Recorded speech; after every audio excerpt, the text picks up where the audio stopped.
तो यहाँ से हम लोग बात करेंगे वायुमंडल के तृतीय परिसंचरण के बारे में। क्लियर? देखिए, हम लोगों ने सफलतापूर्वक प्रथम परिसंचरण और द्वितीय परिसंचरण हम लोग पढ़ चुके हैं। ठीक, प्रथम परिसंचरण में क्या था? नियतवाही हवाएं थी, मतलब कि जो कि सनातनी पौने होती हैं, ग्रही पौने होती हैं, जो वर्ष भर चला करती हैं। तो वर्ष भर अस्थायी पौन, चलने वाली अस्थायी पौनों को प्रथम परिसंचरण में रखा गया था। वो हम लोगों ने पढ़ लिया हुआ है, पिछले क्लास में आप जाके आराम से उसको देख सकते हैं। द्वितीय परिसंचरण में हम लोगों ने पढ़ा था मौसमी पौनों को, ऐसी पौने जो वर्ष भर नहीं चलती हैं लेकिन बस मौसम के अनुरूप चलती हैं। ठीक ना, बस मौसम के अनुरूप चलती हैं। तो ऐसी पौनों को द्वितीय परिसंचरण में हम लोगों ने पढ़ा था और समझा था। अब हम लोग समझेंगे तृतीय परिसंचरण के बारे में। ठीक, तृतीय परिसंचरण का अर्थ होता है कि ऐसी पौने जो स्थानीय होती हैं, है ना, स्थानीय हवाएं, स्थानीय पौन, इसको और क्या हम बोल सकते हैं? स्थानीय पवन, है ना, लोकल विंड्स। क्लियर है? तो ये टर्शियरी सर्कुलेशन ऑफ एटमॉस्फेयर है, जिसमें कि लोकल विंड्स हम लोग देखेंगे, स्थानीय पवनों को देखेंगे। तो कुछ स्थानीय पवनों को देखने से पहले हम लोग कुछ चीज़ें और हैं जिनको समझेंगे, जिसमें से पहला है स्थल समीर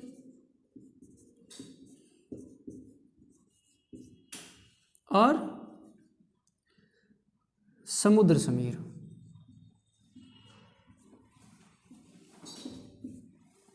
ठीक ना, देखिए ये स्थल का इलाका हो गया और ये जो है कि समुद्र का इलाका हो गया, ध्यान दीजिएगा। ठीक ना,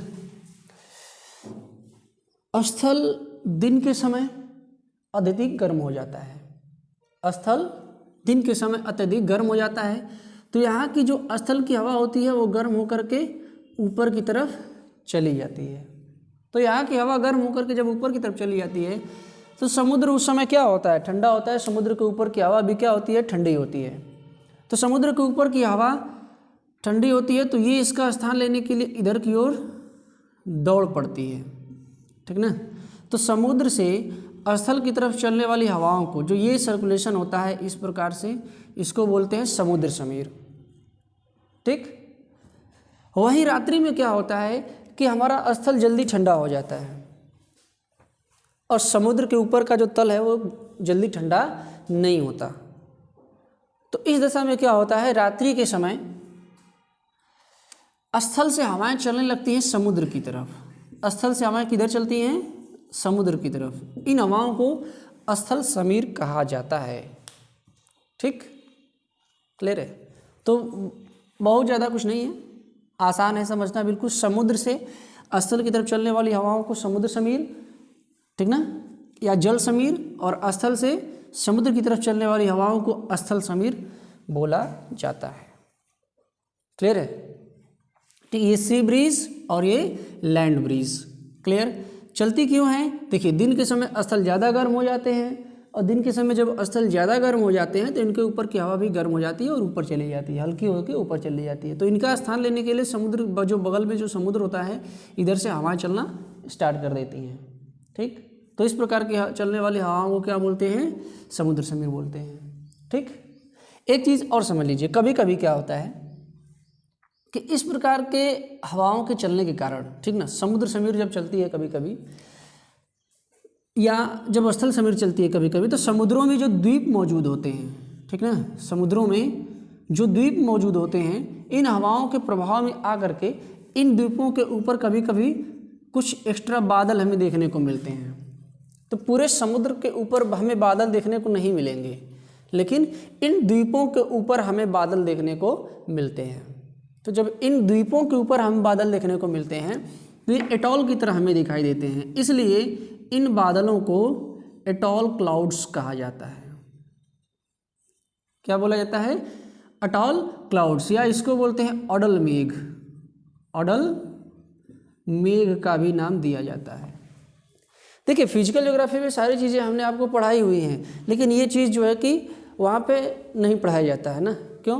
क्योंकि बहुत सारी ऐसी चीज़ें होती हैं जो डिटेल में उस पार्टिकुलर सब्जेक्ट में ही पढ़ने को मिलता है। जैसे हमने फिजिकल ज्योग्राफी पढ़ाते समय बताया था कि जब हम क्लाइमेटोलॉजी पढ़ेंगे, जलवायु विज्ञान पढ़ेंगे, तो छोटी छोटी बातों को भी डिटेल में पढ़ते हुए चलेंगे तो ज़्यादा क्लियर होगा, है ना, नहीं तो कन्फ्यूजन बढ़ता रहेगा। तो देखिए, समुद्र समीर और स्थल समीर के चलने से कभी कभी क्या होता है, द्वीपों के ऊपर कुछ बादल बन जाते हैं और इन बादलों को एटॉल क्लाउड्स या अडल मेघ का नाम दिया जाता है। एक चीज़ और समझ लीजिए, ये जो एटॉल क्लाउड्स होते हैं, ये अगर हम बात करें तो वास्तविक रूप से एक चीज़ ध्यान रखिएगा, उष्णकटिबंधीय प्रवाल द्वीपों पर ही देखने को मिलते हैं।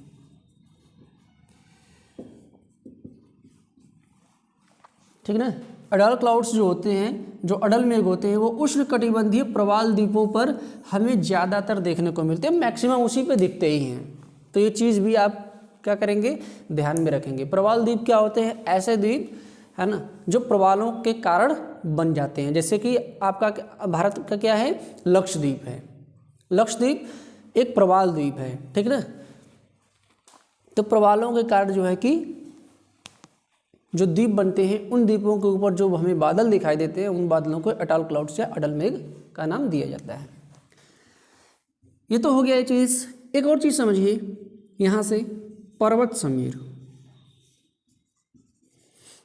ठीक ना, और घाटी समीर।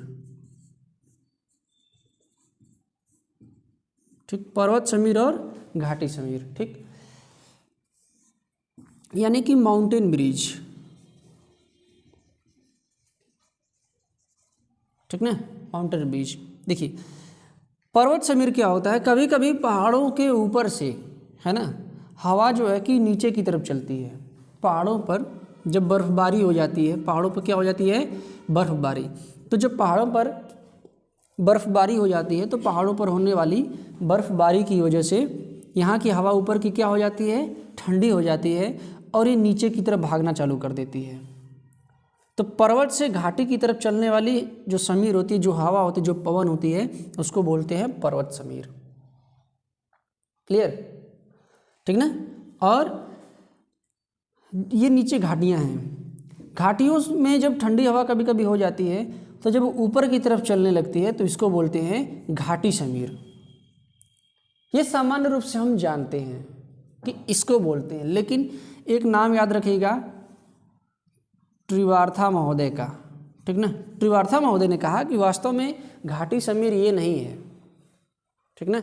तो त्रिवार्था महोदय ने कहा कि वास्तव में ये घाटी समीर नहीं है। ऐसी पवन जो पर्वतों के ढाल पर ऊपर की तरफ चढ़ती है, इन्होंने कहा कि इसको कहते हैं ऊर्ध्व पातन ढाल पवन। त्रिवार्था ने दिन में, ध्यान दीजिएगा, त्रिवार्था महोदय ने दिन में घाटियों से ऊपर की तरफ चलने वाली पवनों को दो भागों में विभाजित कर दिया। पहला कहा कि ऊर्ध्वपातन ढाल पवन, और दूसरा को इन्होंने कहा घाटी समीर। ठीक, तो जो घाटियों से पर्वतों की तरफ ऊपर की तरफ चलती हैं, त्रिवार्था महोदय के अनुसार इसको ऊर्ध्वपातन ढाल पवन कहते हैं, ठीक ना। इसको कहते हैं ऊर्ध्वपातन ढाल पवन। तो इनके अनुसार घाटी पवन क्या है, घाटी समीर क्या है? तो उन्होंने कहा कि घाटी समीर वह समीर है जो घाटियों के समानांतर चलती है। ऐसी पवनों को हम घाटी समीर बोलेंगे, जो घाटियों के अक्ष पर क्या करेंगी, समानांतर चलेंगी। वो पवन घाटी समीर होगी, वो घाटी पवन होगी। क्लियर? हाँ। और जो घाटी से पर्वत की तरफ ऊपर की तरफ चलती है, उसको इन्होंने कहा कि ऊर्ध्वपातन ढाल पवन है, जो पर्वतों की ढालों पर चलती है। ठीक, तो यहाँ से एक चीज़ आप समझ लीजिएगा, कभी कभी जब ये पर्वत समीर नीचे आती है, और जिसको हम कह सकते हैं घाटी समीर, है ना, जो फिजिकल ज्योग्राफी में इसको घाटी समीर ही बोलते हैं। तो जब घाटी समीर ऊपर जाती है तो कहीं ना कहीं ये पवनें आपस में क्या होती हैं, टकराती हैं। तो एक पवन उष्ण होती है और दूसरी पवन क्या होती है, शीत होती है। ठीक, तो जब उष्ण और शीत पवनें जब आपस में टकराती हैं यहाँ पर, तो यहाँ पे विभिन्न राशि हो जाती है ना, एक शीत वायु राशि हो गई और एक उष्ण वायु राशि हो गई, तो यहाँ पर क्या होता है, कोहरा बन जाता है। यहाँ पे क्या होता है, धुंध बन जाता है, कोहरे का निर्माण हो जाता है। और इस प्रकार से जब कोहरे का निर्माण हो जाता है तो यह पर्वतों की ढालों पर उत्पन्न होने वाले फसलों के लिए काफ़ी अच्छा होता है, क्योंकि सूर्य से डायरेक्ट आने वाले प्रकाश की किरणों से पौधों की सुरक्षा करता है। जैसे कहवा है ना, काफ़ी बोई जाती है पर्वतों की ढालों पर, जिसमें से सबसे ज़्यादा प्रमुख है यमन का मोचा कहवा। ऐसे कोहरा बन जाने की वजह से यमन में बोए जाने वाले जो कहवा होता है वो सूर्य की सीधी किरणों से बच जाता है, कोहरा उसको बचा लेता है। क्लियर है? तो ये सारी बातें थी। तो स्थल समीर, समुद्र समीर, घाटी समीर और पर्वत समीर क्या हुआ, ये हम लोगों ने समझ लिया हुआ है। ठीक, अब आगे हम लोग समझेंगे कुछ स्थानीय पवनों को। ठीक ना, ये बातें अगर पर्वत समीर की समझ में आ गई होंगी तो बाकी चीज़ें भी समझ में आ जाएंगी। ठीक ना, तो स्थानीय पवनों को हम लोग पढ़ेंगे कि कौन कौन सी स्थानीय पवन, स्थानीय हवाओं को, स्थानीय पवनों को। ठीक ना, समझिए। सबसे पहले तो हम देखेंगे गर्म, ऐसी लोकल विंड्स, ऐसे स्थानीय पवनें जो गर्म होती हैं। इसमें सबसे पहला नाम आता है फान का। ठीक, फान कहाँ बहती है, यूरोप में आल्प्स पर्वत की ढाल पर। ठीक ना, डायग्राम एक हम अगर छोटा सा बना लें विश्व का तो बड़ा सही रहेगा हम लोगों के लिए। ठीक ना, तो ध्यान दीजिए, यह एक छोटा सा डायग्राम हो गया। यहाँ है आल्प्स पर्वत, यहाँ क्या है, आल्प्स पर्वत है यूरोप में, और इसी आल्प्स पर्वत के ढाल पर जो हवा चलती है उसको कहते हैं फान। ठीक ना, समझिए, ये हवा जब नीचे उतरती है आल्प्स पर्वत से, ये हवा जब नीचे उतरती है तो इसमें शुष्क ऊर्ध्वश्म परिवर्तन होता है, ड्राई एडियाबेटिक चेंज होता है। ठीक ना, और जब ये ऊपर से नीचे की तरफ उतरती है तो ड्राई एडियाबेटिक चेंज होता है, शुष्क ऊर्ध्वश्म परिवर्तन प्रक्रिया से गुजरती है। यानी कि सामान्य शब्दों में आप कह लीजिए कि अत्यधिक प्रेशर में आ जाती है और गर्म हो जाती है, अत्यधिक प्रेशर में आती है और गर्म हो जाती है। गर्म होने की वजह से यह नीचे उतरती है ना, क्लियर। और यूरोप में राहत पहुंचाती है, ठंडी से वहाँ के लोगों को क्या मिलता है, राहत मिलता है। तो फान इसका नाम है, यूरोप में आल्प्स पर्वत की ढाल पर चलने वाली स्थानीय पवन है। ठीक ना, ये स्थानीय है, धरातल के समीप ही चलती हैं, इसका बहुत ग्लोबल लेवल पे कोई मतलब इसका नहीं है। तो यूरोप के लोगों को इससे बड़ी राहत मिलती है ना, वहाँ ठंडी ठंडी रहती है, जब ये चलती है तो वहाँ थोड़ी सी गर्मी महसूस होती है। उसी प्रकार से दूसरे नंबर पर चिनूक। ठीक, चिनूक जो पवन है ये उत्तर अमेरिका महाद्वीप में चलती है। ठीक, अमेरिका और कनाडा में। ठीक है, रॉकी पर्वत की ढाल पर।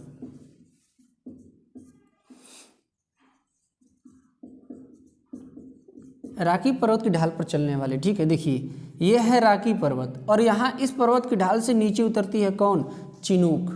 अमेरिका महाद्वीप में, उत्तरी अमेरिका महाद्वीप में रॉकी पर्वत की ढाल से नीचे उतरती है चिनूक। ठीक ना, चिनूक जो पवन है कभी कभी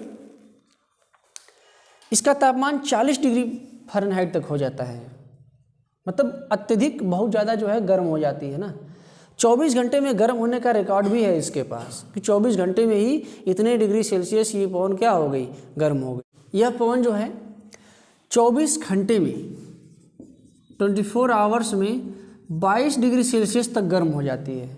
मतलब सोचिए 24 घंटे पहले अगर वो 0 डिग्री सेल्सियस था वहाँ का तापमान, तो ठीक 24 घंटे बाद वहाँ का तापमान कितना हो जाएगा, 22 डिग्री सेल्सियस हो जाएगा, जब यह हवा चलती है। ठीक, अमेरिका के मोंटाना राज्य में एक कीप नामक स्थान है। कीप किस राज्य में है ये, मोंटाना।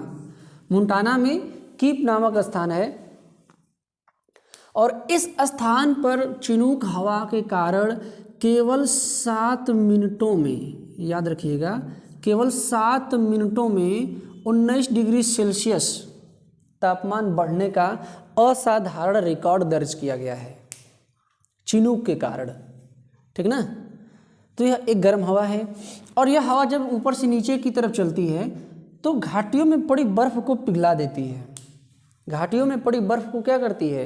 पिघला देती है, ठीक। तो हिम जो होता है, जो बर्फ़ होती है वो पिघल जाती है, इसीलिए इस हवा को हिमभक्षी का नाम भी दिया जाता है। इस हवा को क्या नाम देते हैं? हिमभक्षी, स्नो ईटर। क्या कहते हैं इसको? स्नो ईटर, हिमभक्षी कहा जाता है। बर्फ़ को खा जाती है क्योंकि गर्म हवाएं चलती है तो बर्फ़ को पिघला देती है। और यही बर्फ़ जब पिघल जाता है तो घाटियों की, मैदानों की बर्फ़ पिघल जाती है। पिघलने की वजह से वहाँ जो है मिट्टी में नमी आ जाती है और उसी मिट्टी की जुताई करके बसंतकालीन गेहूँ बो दिया जाता है। क्लियर? तो ध्यान रखिएगा, ये है चिनूक, रॉकी पर्वत की ढाल पर उत्तरी अमेरिका महाद्वीप में चलने वाली पवन है। क्लियर? इसके बाद जो अगली गर्म उष्ण पवन है वह है सांता आना। सांता आना, सांता आना अति भयानक पवन है, ठीक है। कैलिफोर्निया की कैनियन में चलने वाली पवन है। कहाँ चलती है ये? उत्तरी अमेरिका महाद्वीप में ही कैलिफोर्निया कैनियन, जो कैनियन है ना कैलिफोर्निया का, जो डेथ वैली है, ठीक है, उसी वैली से होकर के ये हवा गुजरती है और अत्यधिक हीट हो जाती है, गर्म हो जाती है। इतनी ज़्यादा ये हीट हो जाती है ये हवा कि कैलिफोर्निया के फल के बगीचों को भारी नुकसान पहुंचाती है। अत्यंत शुष्क और गर्म हवा है, ठीक ना। कैलिफोर्निया के फल के बगीचों को भारी मात्रा में सांता आना नुकसान पहुंचाती है। क्लियर?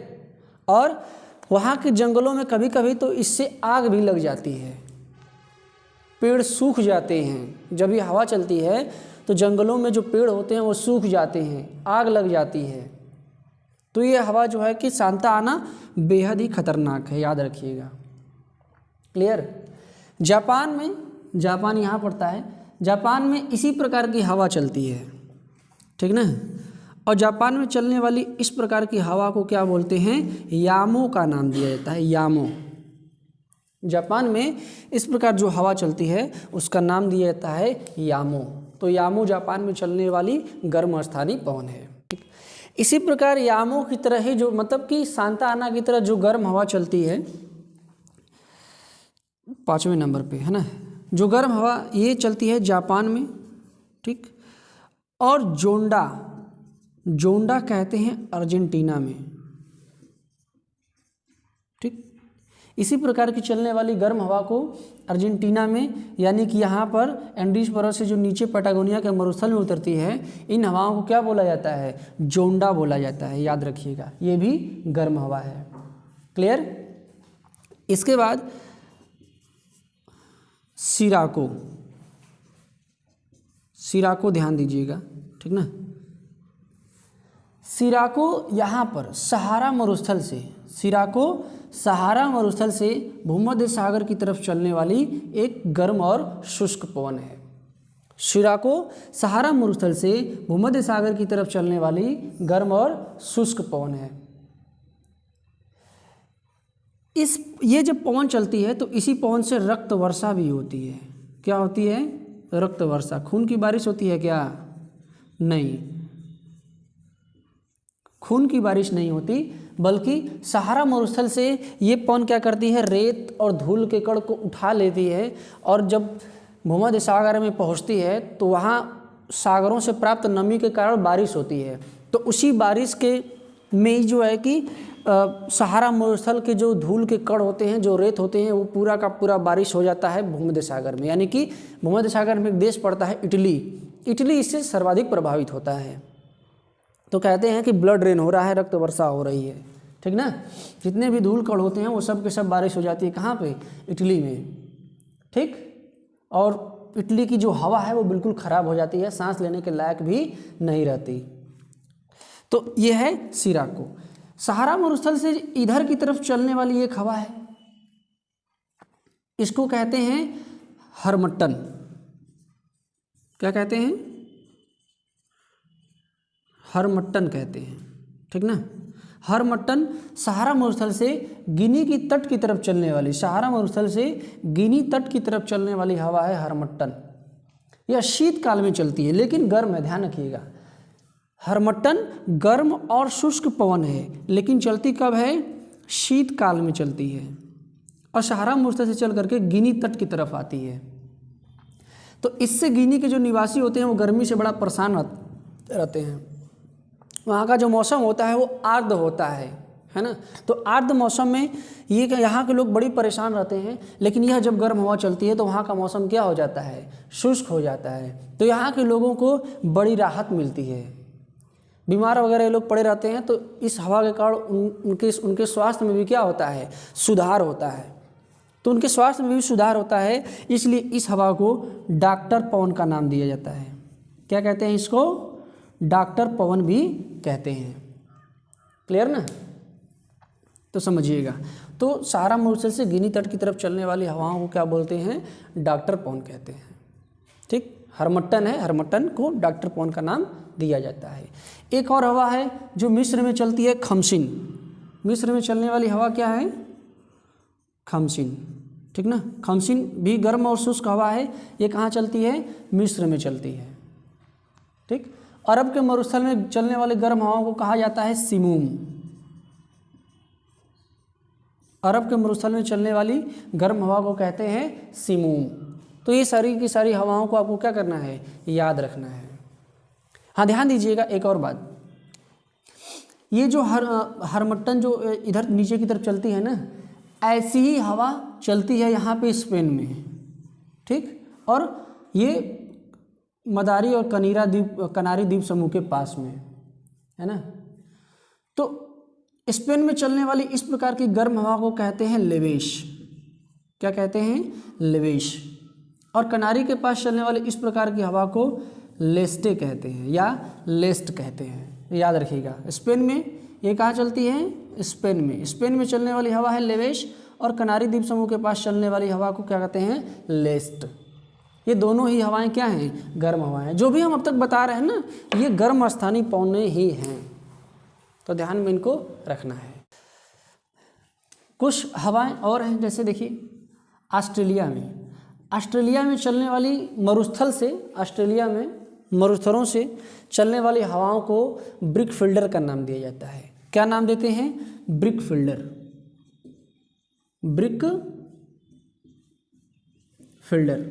ऑस्ट्रेलिया में चलने वाली हवाएं क्या हैं? गर्म हवाएं ब्रिक फील्डर कहते हैं, जो मरुस्थल से चलती हैं और धूल भरी आंधी के रूप में चलती हैं। किससे चलती हैं? धूल भरी आंधी के रूप में चलती हैं। और उत्तरी अमेरिका में भी एक प्रकार की हवा चलती है, ध्यान दीजिएगा। ऐसी हवा, धूल भरी हवा, जो धूल भरी आंधी वाली हवा होती है, उत्तरी अमेरिका महाद्वीप में भी चलती है और इस हवा को कहते हैं ब्लैक रोलर। ब्लैक रोलर धूल भरी हवा है। ठीक, भारत में गर्म हवा चलने वाली कौन सी है? लू। लू भी याद रखिएगा। लू जो है भारत में चलने वाली गर्म पवन है। ठीक, न्यूजीलैंड में चलने वाली गर्म पवन नार्वेस्टर। नार्वेस्टर कहाँ चलती है? ऑस्ट्रेलिया के बगल में एक देश है, न्यूजीलैंड से की पर्वतों से उतरती है। ठीक ना, नार्वेस्टर आप नोट कर लीजिएगा इसको। ठीक है, नार्वेस्टर। ठीक, क्लियर। तो न्यूजीलैंड के पर्वतों से चलने वाली ये हवा है। क्लियर ना? ध्यान दीजिएगा। मिस्र में दजला फरात नदियों की घाटियों में एक और हवा चलती है जो कि गर्म होती है और यह दिन भर चलती रहती है। इसका नाम है शामल। क्या नाम है? शामल। क्लियर। तो ये कुछ गर्म हवाएं थी। अब इसके बाद हम लोग देखेंगे ठंडी हवाओं को। ठीक ना, ध्यान दीजिए। अच्छा, कुछ और गर्म हवाएं हैं, उनको देख लेते हैं। ठीक है, जैसे इंडोनेशिया। इंडोनेशिया में एक चलने वाली गर्म हवा है जिसका नाम है कोयम्बैग। कोयम्बैग। कोयम्बैग जब इंडोनेशिया में चलती है तो याद रखिएगा, क्वेश्चन पूछा गया है, तंबाकू की फसलों को बड़ा नुकसान पहुंचाती है। कोयम्बैग एक गर्म हवा है जो इंडोनेशिया में चलती है और तंबाकू की फसलों को बड़े पैमाने पे नुकसान पहुंचाती है। क्लियर? ठीक ना। अच्छा, अब हम यहाँ से देखेंगे कुछ ठंडी हवाओं को। ठीक ना, तो कुछ ठंडी हवाओं में जैसे कि पहले है बोरा। ठीक ना, बोरा कहाँ है? बोरा और मिस्ट्रल। ठीक, बोरा और मिस्टल एड्रियाटिक सागर पर चलने वाली ठंडी हवाएं हैं, ठीक ना, ये ठंडी हवाएं हैं, याद नाम इसका याद रखिएगा। अगली है ब्लिजार्ड। ब्लिजार्ड कहाँ चलती है? अमेरिका महाद्वीप में, उत्तरी अमेरिका महाद्वीप में चलने वाली ठंडी हवा को कहते हैं ब्लिजार्ड, जो रॉकी पर्वत से पीछे की तरफ चलती है, ठीक ना। तो ये है ब्लिजार्ड, मिस्ट्रल और बोरा ठंडी हवाओं की श्रेणी में आती है, ठीक। कुछ और ठंडी हवाएं, इसके बाद एक और हवा है बुरान, ठीक है। बुरान को पूर्गा के नाम से जानते हैं। रूस के साइबेरिया में चलने वाली हवा है बुरान, यानी कि पूर्गा, क्लियर। ये भी एक प्रकार की ठंडी हवा है, ठीक। स्पेन में भी एक ठंडी हवा चलती है। स्पेन में चलने वाली ठंडी हवाओं को बोलते हैं लेवेंटर। स्पेन में चलने वाली ठंडी हवा क्या है? लेवेंटर है। इसी तरीके से एक ठंडी हवा चलती है फ्राइजेम। फ्राइजेम कहाँ चलती है?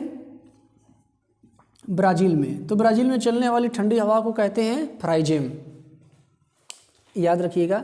ब्राज़ील में चलने वाली स्थानीय ठंडी हवा फ्राइजेम, स्पेन में चलने वाली ठंडी स्थानीय हवा लेवेंटर, रूस में साइबेरिया के मैदानों में बुर्गा, ब्लिजार्ड चलती है आपका कनाडा में और अमेरिका में, ठीक ना, ठंडी हवा है। मिस्ट्रल और बोरा एड्रियाटिक सागर पर चलती है। मिस्ट्रल फ्रांस के आसपास चलने वाली ठंडी हवा का नाम है, क्लियर है।